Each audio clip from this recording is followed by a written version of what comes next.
Hi boys and girls. We'll take a break from Little House in the Big Woods today and we're going to read a different book. I'm very excited about it. Today's book is War and Peace by Leo Tolstoy. Alright, I'm just kidding. It's April 1st. We're not going to read this today, but we are going to read a new book that I have. So this book I got before I knew we wouldn't be back to school, and so I still want to read it to you. It's called The Legend of the Bluebonnet, and this is by an author you guys probably know I like. We've read a few things by him, and he illustrated it as well, Tommy DePaula. So it's an old tale from Texas that's retold and illustrated by Tommy DePaula, and I am excited to share it with you today. The Legend of the Bluebonnet.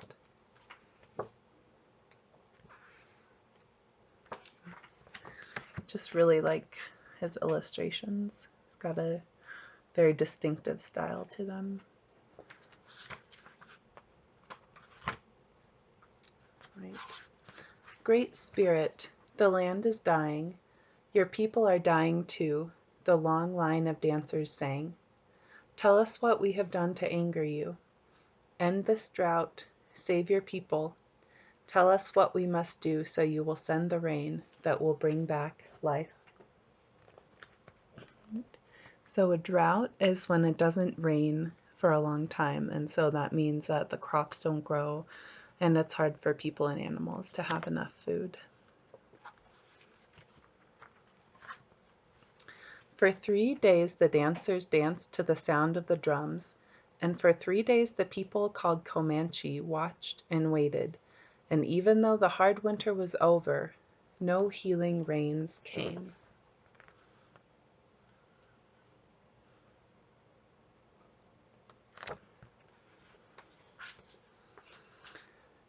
Drought and famine are hardest on the very young and the very old.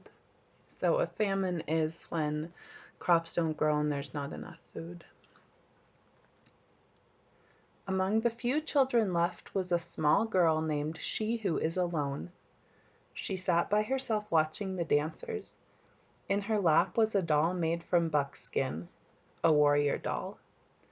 The eyes, nose, and mouth were painted on with the juice of berries. It wore beaded leggings and a belt of polished bone. On its head were brilliant blue feathers from the bird who cries, "Jay, Jay, Jay." She loved her doll very much.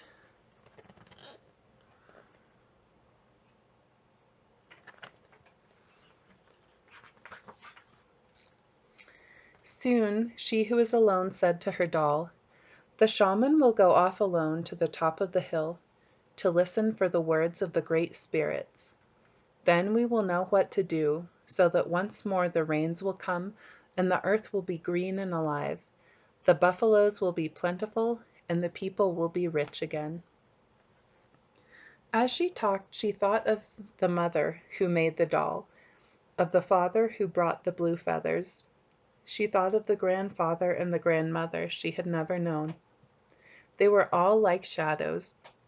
It seemed long ago that they had died from the famine. The people had named her and cared for her.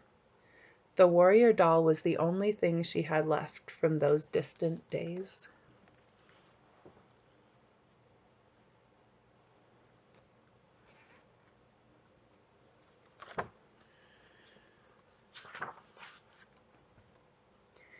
"The sun is setting," the runner called as he ran through the camp.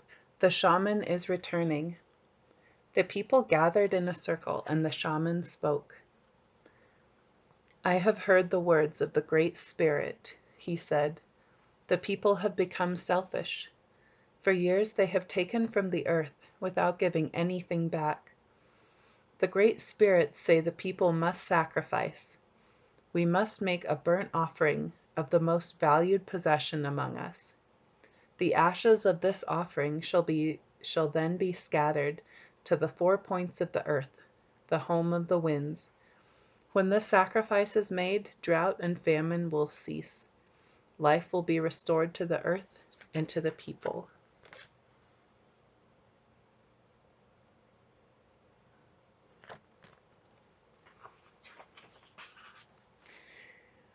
The people sang a song of thanks to the great spirits for telling them what they must do.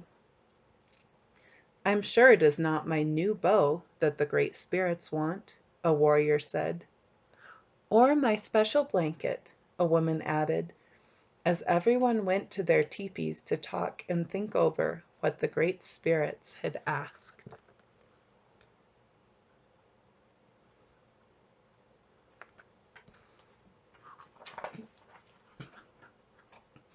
Everyone, that is, except she who is alone. She held her doll tightly to her heart. "You," she said, looking at the doll, "you are my most valued possession. It is you the great spirits want." And she knew what she must do.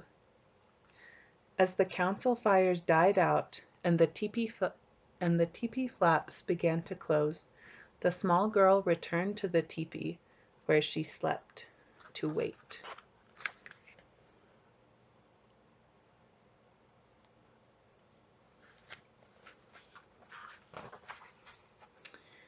The night outside was still, except for the distant sound of the night bird with the red wings. Soon everyone in the teepee was asleep, except she who was alone. Under the ashes of the teepee fire, one stick still glowed. She took it and quietly crept out into the night.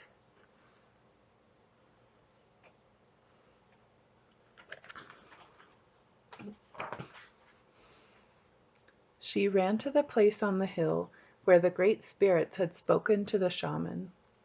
Stars filled the sky, but there was no moon. "O great spirits," she who was alone said, "here is my warrior doll. It is the only thing I have from my family who died in this famine. It is my most valued possession. Please accept it."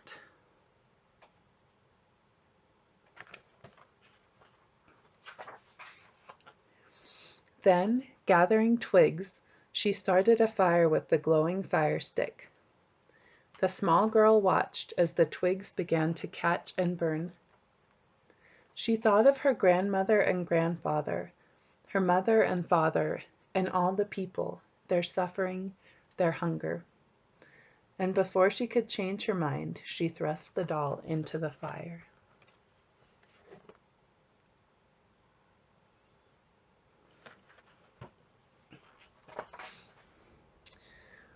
She watched until the flames died down and the ashes had grown cold. Then, scooping up a handful, she who was alone scattered the ashes to the home of the winds, the north and the east, the south and the west. And there she fell asleep until the first light of the morning sun woke her.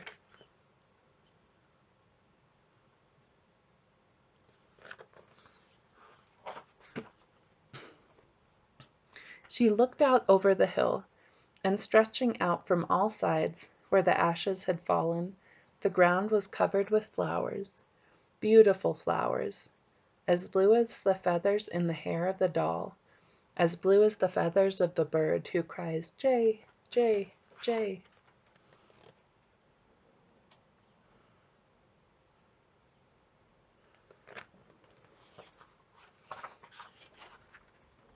When the people came out of their teepees, they could scarcely believe their eyes. They gathered on the hill with she who was alone to look at the miraculous sight. There was no doubt about it. The flowers were a sign of forgiveness from the great spirits.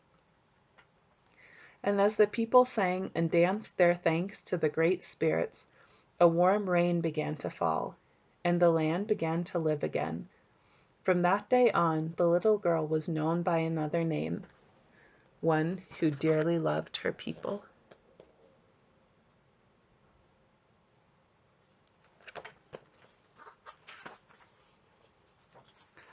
And every spring the great spirits remember the sacrifice of a little girl, and fill the hills and valleys of the land, now called Texas, with the beautiful blue flowers, even to this very day.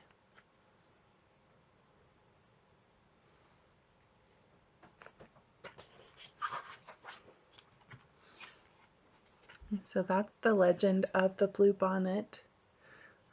See you next time. Bye.